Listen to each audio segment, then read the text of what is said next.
সুভদ্রা জলের পট্টি নিয়ে জগন্নাথের কপালে ভালো করে দিয়ে দেয়।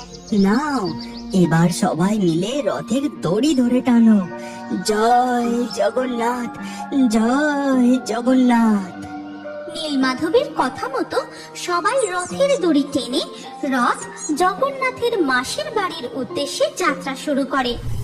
আহ, কি মিষ্টি সুস্বাদু কাঁঠাল! আজ আমার পেট আর মন দুটোই ভরে গেছে। উফ, কিন্তু কি গরমটাই না পড়েছে। বাবারে বাবা, আমার তো খুব গরম করছে। এই গ্রীষ্মের প্রখর রোদের তাপে এই জঙ্গল ও জঙ্গল ঘুরে ঘুরে বেড়ালে গরম তো করবেই। যোগু, এবার তুই মহলে ফিরে চল, এক্ষুনি আমাদের কেউ দেখে ফেলবে। হ্যাঁ, চলো বলরাম দাদা, আমার খুব গরম করছে। আজ মহলে ফিরে গিয়ে ঠান্ডা শীতল জলে মজা করে স্নান করব। এই কথা বলে জগন্নাথ ও বলরাম তাদের মহলে ফিরে যায়। তারপর জগন্নাথ স্নানের প্রস্তুতি শুরু করে। শীতল কলসি ভর্তি জল মাথায় ঢালতে থাকে। আহ, শান্তি! যা গরমটাই না পড়েছে, এই এক কলসি জলে তৃপ্তি হচ্ছে না। আমি আরো শীতল জল ঢেলে স্নান করি। এরপর জগন্নাথ একের পর এক কলসি ভর্তি জল ঢেলে স্নান করতে থাকে। ঠিক তখনই সেখানে বলরাম এসে উপস্থিত হয়। একটা নয়, দুটো নয়, 108 কলসি শীতল জলে স্নান করতে দেখে দাদা বলরাম বলেন, এই যোগু, আর নয়, এই নিয়ে 108 কলসি জল ঢাললি। এবার ওঠ, এমনিতেই তোর যা ঠান্ডা লাগার ধাত, এরপর জ্বরে পড়লে কিন্তু আমি তোকে দেবী লক্ষ্মীর হাত থেকে রক্ষা করতে পারবো না। আহ দাদা, বকছো কেন? মর্তের বাতাসে কি গরম! আমার তো শীতল জলে স্নান করতে দারুণ লাগছে। আমি আর একটু স্নান করি না। এমন সময় সেখানে সুভদ্রা এসে উপস্থিত হয়।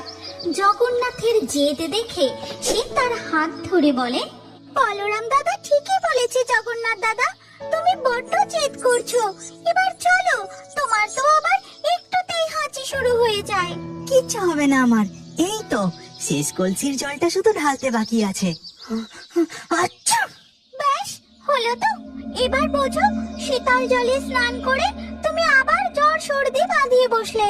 ওদিকে পুরীর মন্দিরে তখন দেখা যায় এক পুরোহিত ভগবান জগন্নাথের গর্ভগৃহের দরজা বন্ধ করে দিয়েছে।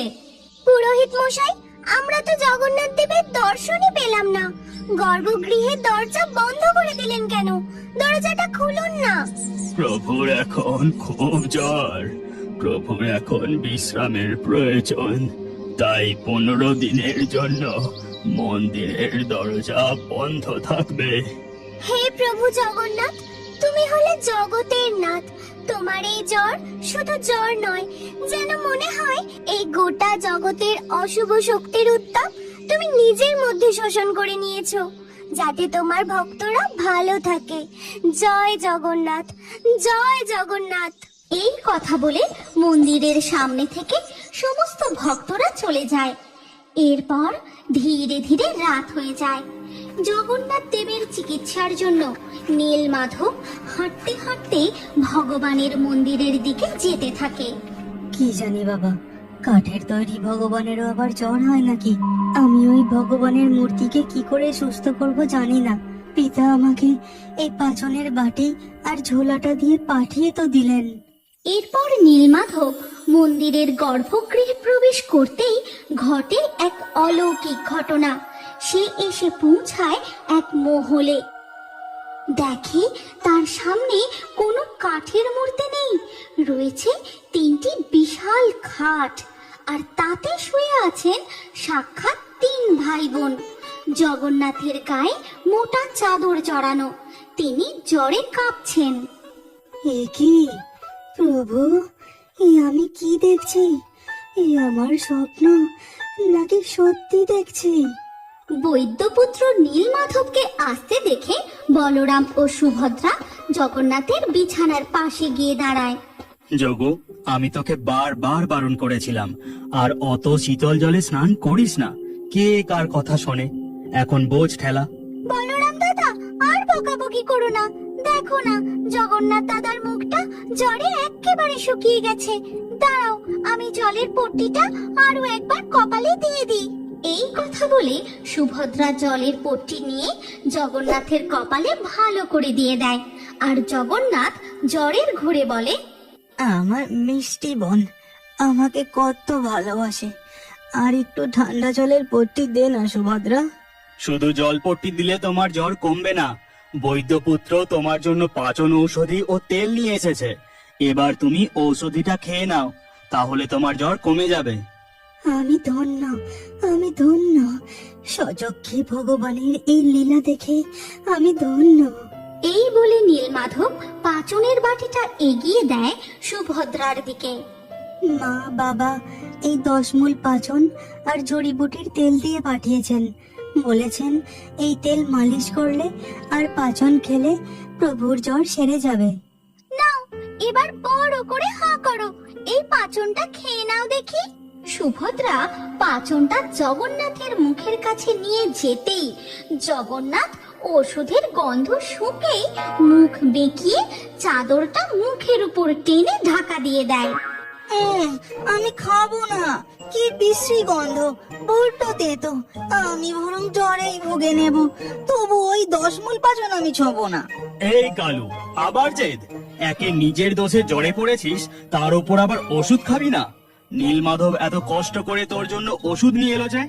দাদার বকুনি শুনে জগন্নাথ চাদরের তলা থেকে মুখ বের করে।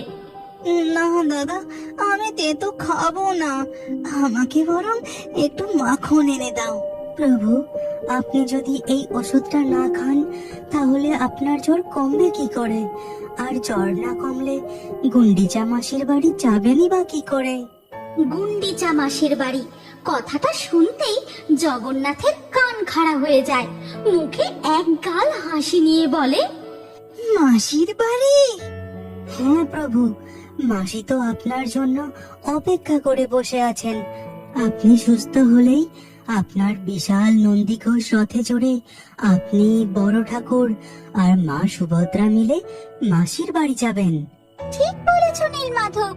আর মাসি খবর পাঠিয়েছে জগন্নাথ দাদা গেলে রোজ নিজের হাতে পোড়া পিঠে বানিয়ে খাওয়াবে, সাথে ক্ষীরের মালপোয়া, ছানা পোড়া, আরো কত কি।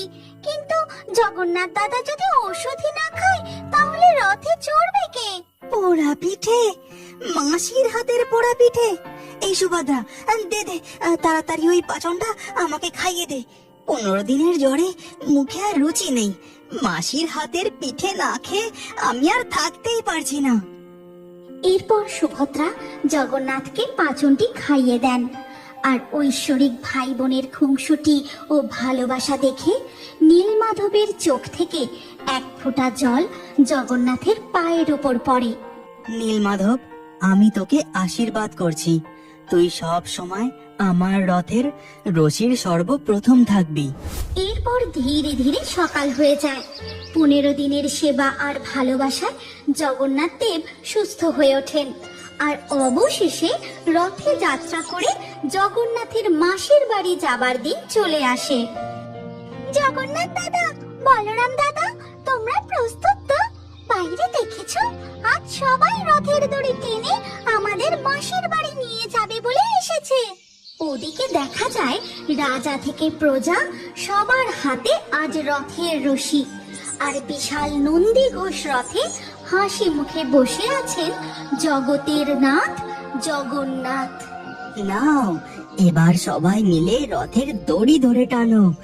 জয় জগন্নাথ, জয় জগন্নাথ।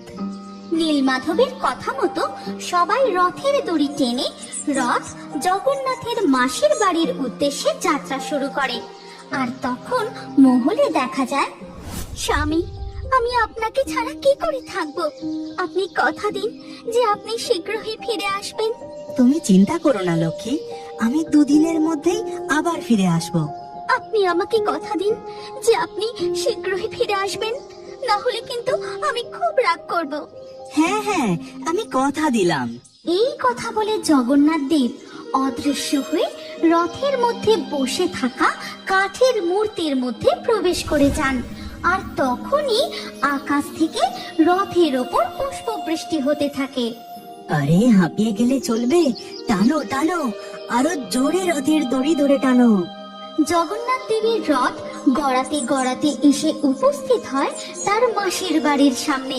তখনই তিনটি অদৃশ্য আলোক রশ্মি মূর্তি থেকে বেরিয়ে সোজা গিয়ে উপস্থিত হয় তাদের মাসির ঘরের মধ্যে। মাসি, আমরা এসে গেছি। মাসি, কোথায় তোমার পোড়া পিঠে? আমাকে দাও, আমার খুব জোরে খিদে পেয়েছে। কত দিন হয়ে গেল আমি তোমার হাতের পোড়া পিঠে খাইনি। তোমরা তিন ভাই বোন আসনে বসো, তোমাদের জন্যই তো আমি এত খাবারের আয়োজন করেছি। মাসির বাড়িতে তোমাদের যত্নের কোনো ত্রুটি হবে না। তিন ভাই বোন মজা করে মাসির হাতে রান্না খেতে থাকে। এইভাবেই আনন্দে মজায় দিন কাটতে থাকে। দেখতে দেখতে 5 দিন কেটে যায়। ওদিকে স্বামীর অপেক্ষায় দেবী লক্ষ্মী। আমি অপেক্ষা করতে করতে ব্যাকুল হয়ে উঠেছি। আমাকে কথা দিও, আপনি কথা রাখলেন না। এবার দেখো না আমি কি করি, হরে হরে টের পাবেন। দেবী লক্ষ্মী জগন্নাথ দেবের ওপর প্রচন্ড রেগে যান। আর ওদিকে জগন্নাথ দেব, এই রে, আমি তো দেবী লক্ষ্মীকে দেওয়া কথা ভুলেই গিয়েছিলাম।